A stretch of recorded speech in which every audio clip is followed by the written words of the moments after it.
ঘূর্ণিঝড় রেমালের তাণ্ডবে ভোলার লালমোহন উপজেলায় ঘরের নিচে চাপা পড়ে মনেজা খাতুন নামে ৫৪ বছরের এক বৃদ্ধার মৃত্যু হয়েছে।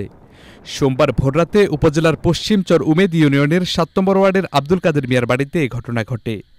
জানা গেছে, বৃদ্ধা মনেজা খাতুন রাতে খাবার খেয়ে ৭ মাস বয়সী নাতিকে সঙ্গে নিয়ে ঘুমিয়ে পড়েন।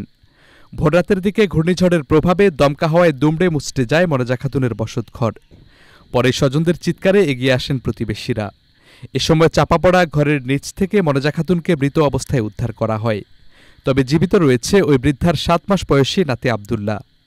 এদিকে ঘূর্ণিঝড় রেমালের প্রভাবে রোববার রাত থেকে লালমোহন উপজেলা জুড়ে দিনব্যাপী ঝোড়ো হাওয়া ও ভারী বর্ষণ হয়েছে। প্লাবিত হয়েছে উপজেলার নিম্নাঞ্চল।